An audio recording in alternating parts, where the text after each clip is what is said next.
Let us open our Bible on Psalms 145, verse 20. Praise the Lord. The Lord preserveth all them that love him, but all the wicked will be he destroy. Anong napapansin natin sa verse na ito? First, there are two groups here. Dalawang grupo ito. And dalawang destinasyon ang sinabi dito. Ano yung unang grupo? All them that love Him. Kaya masarap umibig sa Diyos dahil hindi ka i-skip ng Diyos. If you love God, even how many of you, all of you, ang kanyang direksyon na ihatid sa bawat isa at sa lahat na umibig sa Kanya. Preservation. Preservation, both temporal and eternal. At ito namang isang grupo, but all the wicked will He destroy. Napakahirap gumawa ng wickedness. Napakasaklap, napakapait, gagawa ng any wickedness. Why? You cannot escape. Because none of them can escape. Walang maka-escape. Kaya, don't dare to do wickedness. Huwag nating subukan gumawa ng kasamaan sa paningin ng ating Panginoong Diyos by disobeying His commandments.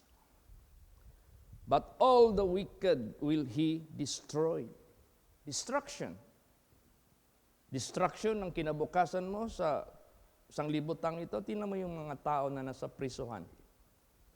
If you are going to interview them, before they went in, before they were being judged by the court, being convicted of what crime they have committed, katakot-takot ang advice from their parents, from their siblings, from their pastor, from their priest, or whatever. But they hardened their heart. They love wickedness rather than the fear of God, rather than loving God. Destruction. Anong na-destroy sa kanila? Yung future nila. How could you establish your family or your life or yourself if you're in the prison cell? Wala kang magawa doon. Opo, tulog, tayo, higa, kain, opo. Yan lang yung routine ng buhay mo. You are not productive anymore. Hindi ka na productive. You are no longer producing such things for the benefit of others or your family. Wala na. Stagnant ka doon. Destroy yung future mo. Destroy yung iyong dream. Destroy yung iyong heart's desires. Plus, hindi ka tumino dyan, destroy yung kaluluwa mo with an everlasting destruction. Kaya, don't forget, huwag kalimutan. Let us focus always loving God. No? Doon tayo sa pag-ibig natin sa Diyos. Doon tayo lagi. Basahin pa natin ang Psalms 31:23. Pakibasa. Praise the Lord. Oh, love the Lord, all ye his saints, for the Lord preserveth the faithful, and plentifully rewardeth the proud doer. Tingnan mo yan. Grabe. Kung intindihin natin ito, yung sinabi dito sa rewarded the proud doer, plentifully. Ibig sabihin plentifully, hindi pinipigilan ng Diyos yung kaparusahan. Hindi pinipigilan ng Diyos yung destruction. Hindi pinipigilan ng Diyos yung agony. Hindi pinipigilan ng Diyos yung suffering. Hindi pinipigilan ng Diyos yung matawag nating miserable status sa mga wicked. Plentifully. Plentifully. Pero dito naman sa isang grupo, "Oh, love the Lord, all ye His saints, for the Lord preserveth the faithful." Dito sa sanglibutang ito, pag hindi ka being preserved by God, matawag yan, ma-abort, maging untimely yung iyong kamatayan. Maging untimely yung iyong matatawag nating existence. Untimely. Hindi ka ma-preserve. Kasi ang preservation natin sa sanglibutang ito, God already made a promise. 70 or 80. Haba na yung 80. Praise the Lord. Tulad ko, I'm about 60. So if I'm going to claim the 80 of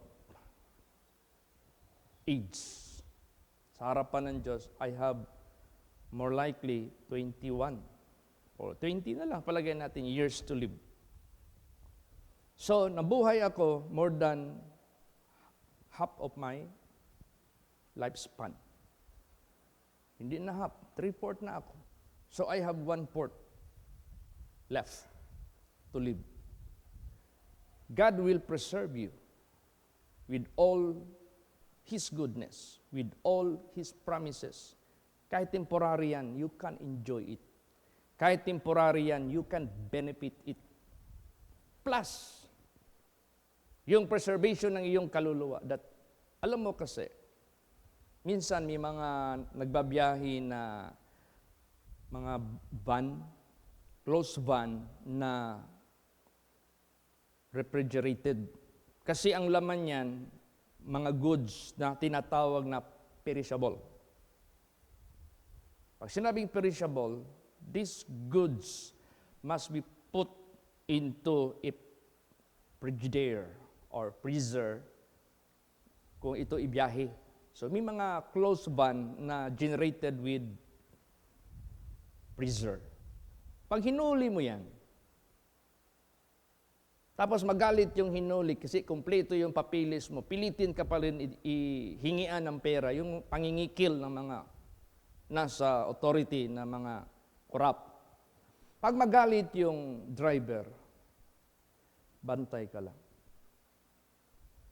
Pag hindi ka maniwala, kumpleto naman ako, hihingian mo pa rin ako.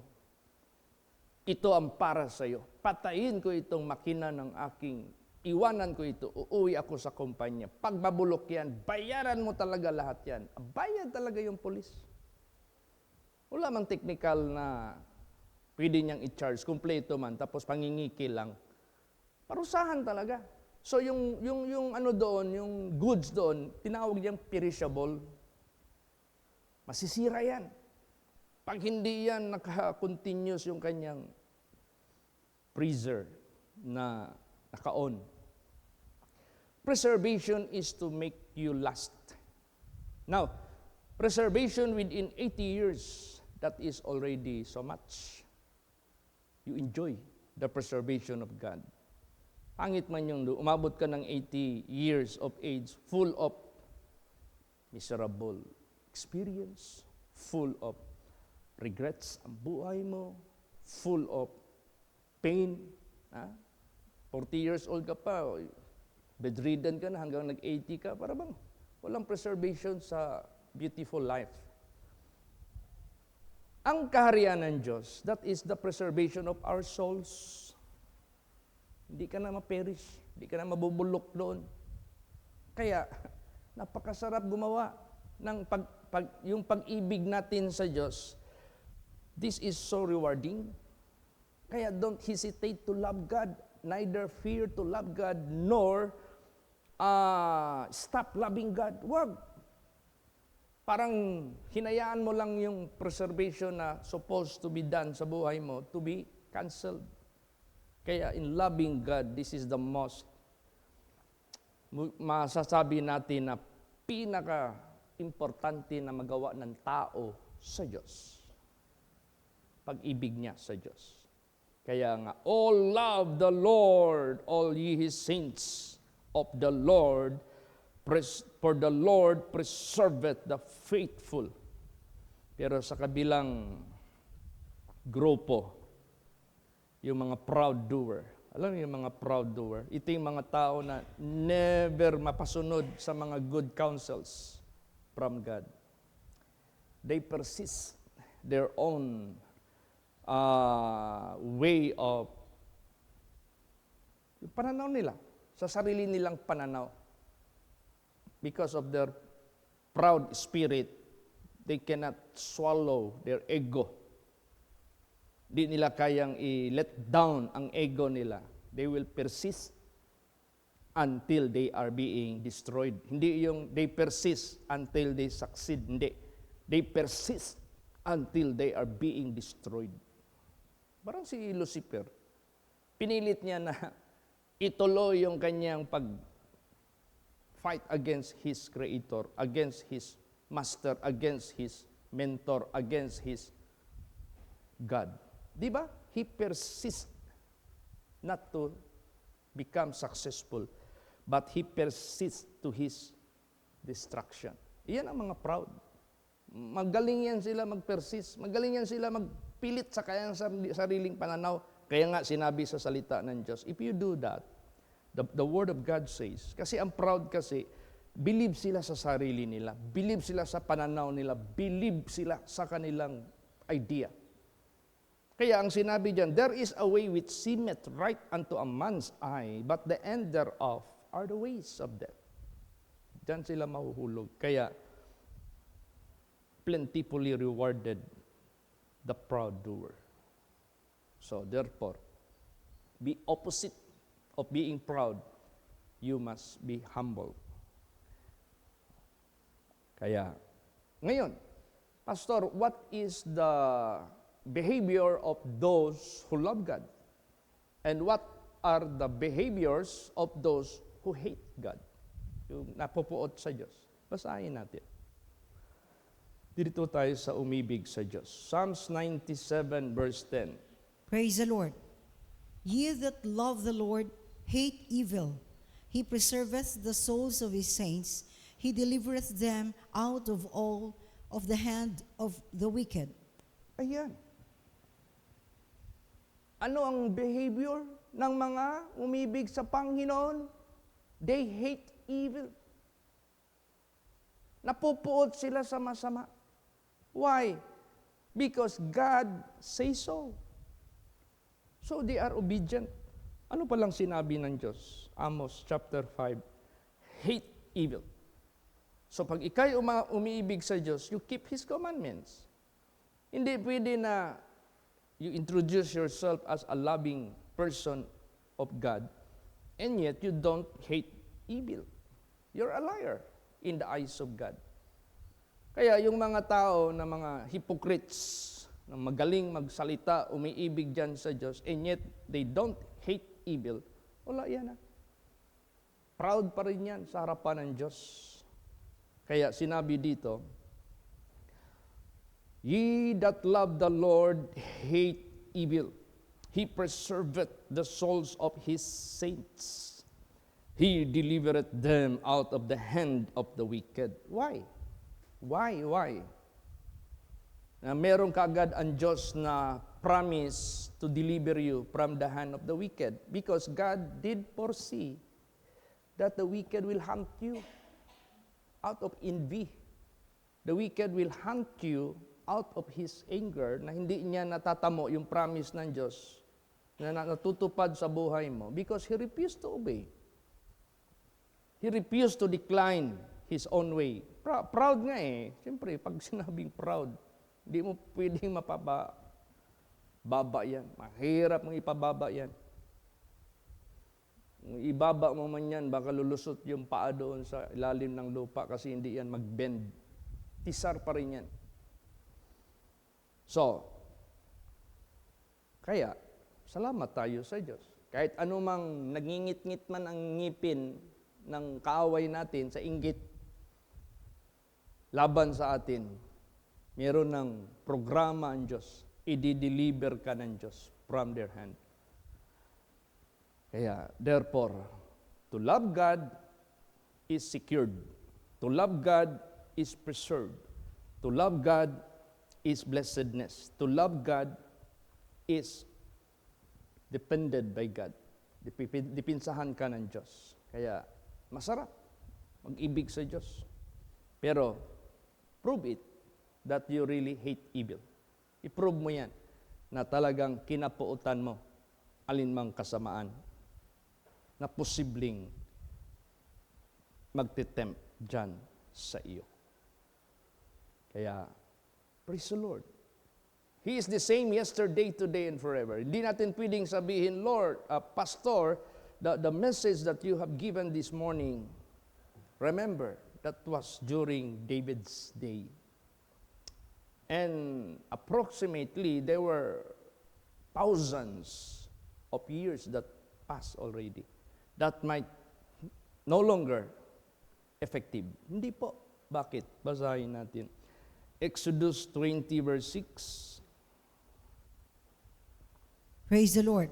And showing mercy unto thousands of them that love me and keep my commandments. Yeah. And showing mercy. What mercy of God? What the mercy of God can do to you?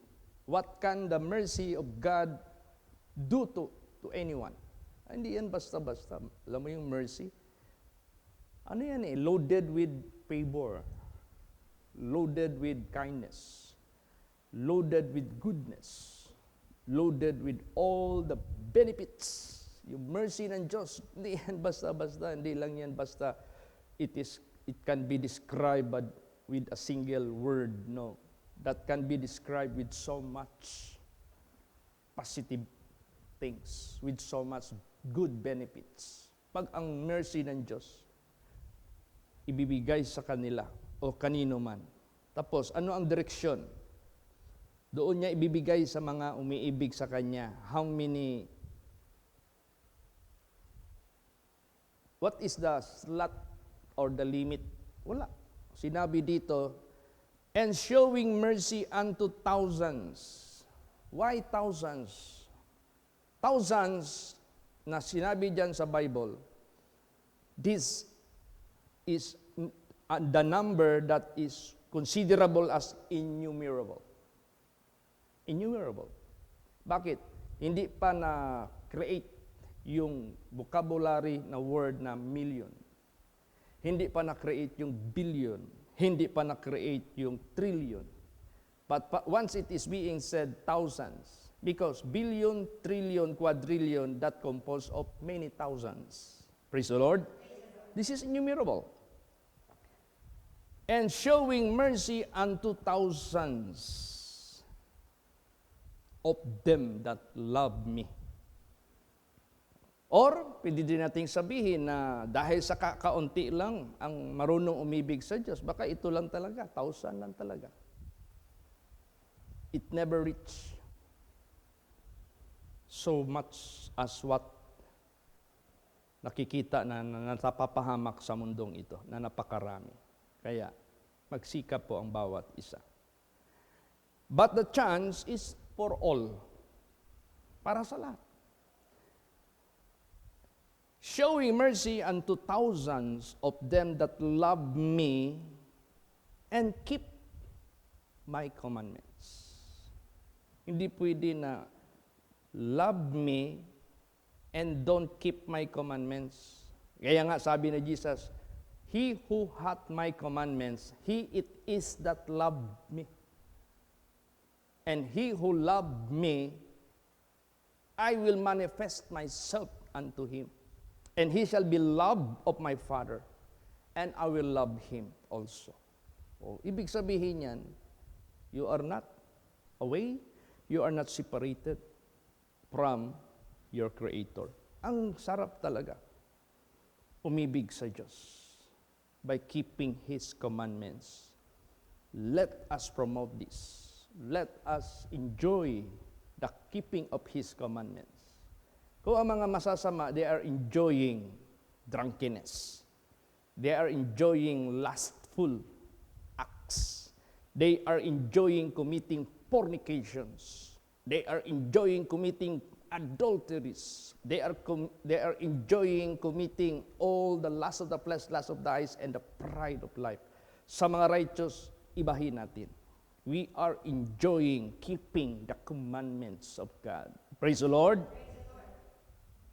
Kailangan magpakita rin tayo sa kanila na huwag pa tayo magpakita ng we are the most miserable people. No. Let us show to them that we are enjoying keeping the commandments of God because we know what it will result. Ano maging resulta. Minsan yung mga wicked, nagpapalaway sa mga taong nitakot sa Diyos. Ano nagpapalaway? Bakit kami maglalaway dyan sa ginagawa ninyo na tumatalon kayo sa apoy tapos maglaway mi sa inyo? Bakit? Ano kami? Walang utok. Kung sino yung tumatalon sa apoy, mag-join kami? Kayo ang dapat maglaway sa amin. Kayo dapat mag-join sa amin. Yan man talaga ang totoo. Kaya, be strong, children of God. Let us have the sound mind. Praise the Lord. Let not Satan make your mind blurred, without direction, without certainty. Confusion yan eh. Yan ang masamang espiritu. Kaya, basahin pa natin, saan ba natutupad yung promise ng Diyos? Basa. James 2:5. Praise the Lord. Hearken, my beloved brethren. Has not God chosen the poor of this world rich in faith and heirs of the kingdom which He has promised to them that love Him? Yes. Talagang naka-indicate talaga dito saan niya ibibigay yung promise niya, which the kingdom of God. Doon sa mga umiibig sa Kanya. So loving God is the keeping of His commandments, is bringing you to the promise of God to be fulfilled, which is entering the kingdom of God. That is very promising. Ang dami kayang mga tao sa sanglibutang ito na gusto mag-abroad because they heard so much what are in that place. But some of them didn't happen na naka-abroad sila because they died. Tinan mo yung haya dito sa pinuntahan ko nung Thursday. Kapatid yan ni Sister Annie Kimpan. Tinanong ko yung pamilya. Sabi ko, Ma'am, she is just 49 years old. Ano ang sa kanya? Ano ang kinamatay niya? Sabi nila, cardiac arrest. Meaning to say, he got heart ailment before she was attacked. Yes. Meron siyang ano. Kasi yung babae na yan, na kapatid namin, ano yan eh? Agent yan. Anong agent, ma'am? Marami kasing agents. St. Peter, realty, appliances, marami. Paki-clear daw, ma'am. Agent yan siya sa OFW. Meaning to siya, nagpapaalis ng mga Pilipino as overseas workers. And she herself also aspired to go abroad. It so happened, pag medical check niya, para kang barbero na ang dami mo nang ginupitan, pero ikaw mahaba ang buhok, walang gupit-gupit. Para kang panday, ang dami mo ng bahay na itayo, ikaw mismo walang bahay na tarong. May bahay ka man, hindi na mabilang na bahay. Siguro, lasinggo, kada sweldo, lasing-lasing, paano mo matayo yung sarili mong bahay? Siya naman, agent sa pagpa-abroad. So siya din gusto mag-abroad for greater salary. Bagsak man siya sa sa medical for some issue sa kanyang heart. Alam mo kasi ang ang tao may sakit sa puso, bawal yan magul. Bawal din yan yung labis na ligaya. Pwedeng mag-trigger yan sa heart attack. Siguro nalungkot siya na hindi siya maka-abroad, nagpapa-abroad siya ng marami. Siguro maraming nagpapasalamat sa kanya, Ma'am, thank you so much for your effort. Not because of you, I might not be here in abroad. O, di ba? Na-appreciate yung kanyang yung action niya, pagtulong niya, effort niya sa sarili niya. Hindi niya abroad. So, masakit sa kanya yun. Kakaisip niya, biglang nag-heart attack. Isang ano lang. Isang beses lang. Dinala sa ospital, wala na. DOA ang dineclare, dead on arrival. Kaya, sa buhay po natin, doon ang promise ng Diyos ibibigay sa umiibig sa Kanya. Makakarating ka. Yung sinabi dito, "Hearken, my beloved brethren, hath not God chosen the poor of this world rich in faith?" Pag sinabing chosen the poor, He never considered the riches of this world is His major profit. Kaya nga sabi ni David, if riches increase, put not your heart there. If you became rich, don't think that you are rich. Huwag mo isipin yan. Yeah, still poor pa rin. Pero rich in faith.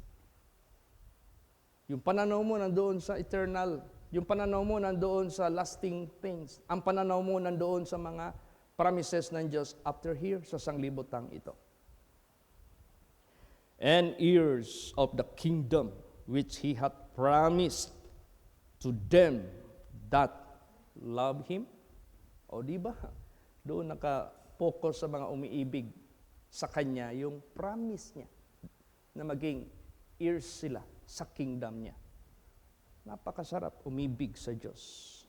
At talagang wag nating kaligtaan yan.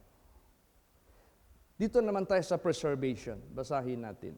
1 Peter 1:5 hanggang 8. Praise the Lord. Who are kept by the power of God through faith unto salvation, ready to be revealed in the last time, wherein ye greatly rejoice, though now for a season, if need be, ye are in heaviness through manifold temptations, that the trial of your faith, being much more precious than of gold that perisheth, though it be tried with fire, might be found unto praise and honor and glory at the appearing of Jesus Christ, whom having not seen ye love, in whom, though now ye see him not, yet believing, ye rejoice with joy unspeakable and full of glory. Yan. Ang sarap. The blessedness, the riches, the glory, the victory, the blessings, umaapaw sa mga umiibig sa Kanya. Preservation, who are kept by the power of God through faith unto salvation, ready to be revealed in the last time, wherein ye greatly rejoice, though now for a season, if need be, ye are in heaviness through manifold temptations. Yes, we cannot deny that. Dami nating mga dinadaan ng mga pagsubok, tukso, persecution. We cannot deny that. But we uphold our obedience to God, our love to God. Hindi natin yan hinahayaan. That the trial of your faith, being much more precious than of gold that perisheth, though it be tried with fire, might be found unto praise and honor and glory at the appearing of Jesus. Para lang ma-uphold natin ang ating pag-ibig sa Diyos. Kahit anong mga trial of our faith sa buhay natin, we never surrender. May nakaabang sa atin praise, honor, glory when at the appearing of Jesus. Whom having not seen, ito na yung statement ng mga children of God na umiibig sa Kanya. Kahit hindi mo siya nakita, you love Him. In whom, though now ye see Him not, yet believing. Hindi natin siya nakita personally, physically, visibly. We love Him and we believe Him. With joy unspeakable and full of glory. Kaya nga sabi diyan, the wisdom of God is foolishness with men. Bakit? You are showing rejoicing sa buhay mo and full of expectation sa mga bagay na hindi mo nakikita. Ay, anong tawag diyan sa mga tao? Di ba ganun? Ganun. Kaya the wisdom of God is foolishness with men.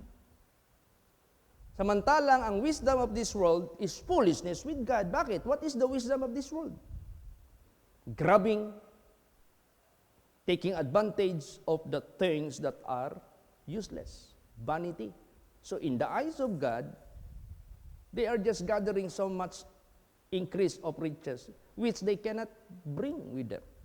Hindi nila madadala yan. So foolishness. Samantalang ito sa wisdom of God, we are expecting, hoping for the things that so abundant doon sa walang hanggan. Ang tingin ng mga tao sa mga ganon da. Kasi wala mo sila makita. But you are hoping of those. Ito na yung faith na maghahatid sa atin sa eternal blessedness. Without faith, it is impossible to please Him. Praise the Lord. Yeah. Huwag tayong magpaluya-luya sa ating faith sa Diyos. Basa pa. Psalms 1 verse 6. Praise the Lord. For the Lord knoweth the way of the righteous, but the way of the ungodly shall perish. Yan. So, what do you mean of that? Ang way ng mga righteous, these are not being hidden before God. Don't worry kung ang mga gawa mo, iilan lang nakakaalam, iilan lang ang nag-a-acknowledge, iilan lang ang nag-a-appreciate. Don't be bothered about that. Dahil ang Diyos alam niya. Alam ng Diyos lahat yan. Hindi yan makalimutan. God is not unrighteous to forget. The Lord knoweth the way of the righteous. Yung righteousness na ginagawa natin, hindi kailangan ipakita natin sa tao. So that you can have the assurance of salvation. No need of that. Gawin mo lang naturally, gawin mo lang sincerely, honestly, and God knows what you are doing. In righteousness. But the way of the ungodly shall perish. Kahit balik-rin pa man ng mundo, ng tao ang batas. Even they bend the law to please the sinners, to please the wicked. They cannot escape from the destruction. Talaga, mayayari ka talaga sa ikakapahamak. Kaya, napaka-importante yung umiibig sa Diyos. Praise the Lord. Basa pa, Psalms 9:17. Praise the Lord. The wicked shall be turned into hell, and all the nations that forget God. Grabe. Yan ang magiging direksyon ng mga wicked. You cannot prevent it. Tingnan mo si Aaron. Hindi niya na-prevent yung kamatayan ng mga anak niya na napahamak because of offering strange fire. Kung tingnan mo, their action is good because they are offering. But in reality, because of that hindi inutos ng Diyos, yun ang ginawa nila. Strange fire which God never commanded it. Ano ba yung inutos ng Diyos na hindi niya kinuman sa atin gawin? Yung kasalanan. Hindi nag-utos ang Diyos na gawin nyo. So yung paggawa ng kasalanan, that is strange fire before God. Huwag mong gawin yan because you are like offering strange fire. Kahit yung the way you do it, kunwari, nandun ka sa templo, kunwari, nagbe-burn ka ng incense, wala yan. God will never recognize it because it is strange. Pag sinabing strange, labas sa Kanya. It is not belong to Him. The holiness and the righteousness, that these are belong to God. But the sins, the wickedness, the ungodliness, these are strange before God. But that is belong to Satan. O kaya huwag kang gagawa ng mga gawa belong to Satan. Walang makakaawat dyan sa iyo, sa destruction na mangyari. Ganun ka-importante. Ayun, nakakatakot talaga. Di ba dalawang grupo? Those who love God and those who are wicked. Dalawang grupo, iba-iba ang gawa sa mata ng Diyos. Ang love, ang umiibig sa Diyos, accepted. Yung mga wicked, detestable in the eyes of God. And they have different direction. Dito din sa Bible, sa panahon ni Lord Jesus, merong left, merong right. Iba-ibang direction. Basahin natin. Last verses na ito. Matthew 25:41. Praise the Lord.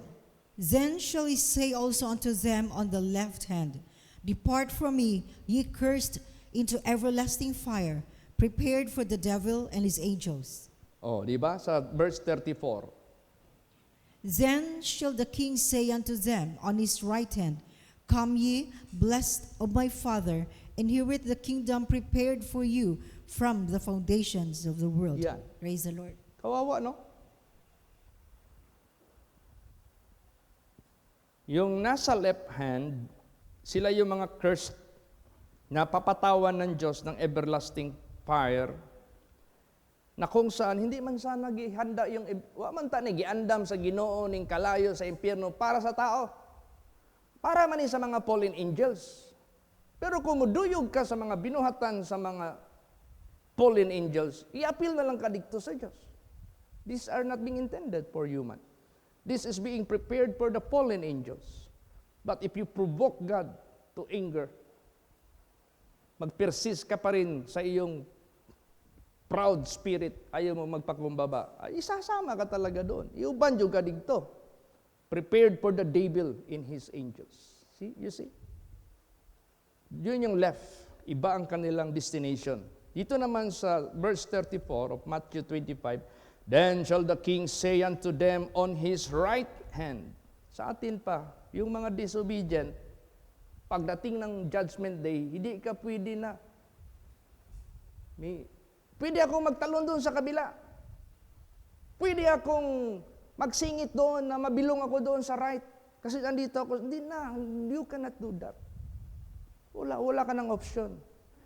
Ngayon pa, pwede mo pang magawa. Tumalon ka doon sa right side na umiibig sa Diyos. Magawa mo pa yan habang buhay ka. Pero wag mong gawin yan, pagpatay ka na. So, ano nangyari? Then shall the king say unto them on his right hand, Come, ye blessed of my Father, inherit the kingdom prepared for you from the foundation of the world. Tingnan mo yan. Kaya, ngayon pa lang, doon ka na sa right side na mga umiibig sa Diyos. Kasi, mamatay ka, kunin ka ng Panginoon with a short span of life. Di ka na maalis dyan. Forever ka na. Hanggang mag-judge ang Diyos sa iyo. Kaya, God gave us a clear picture of those who love Him and of those wicked. Klaro yan. Walang ano dyan. Walang blurredness. Kaya, salamat tayo sa Diyos. Let us have clear decision. Let us have clear yung pagpili. Right choice to choose. Amen? Praise the Lord. Magsitayo po ang lahat.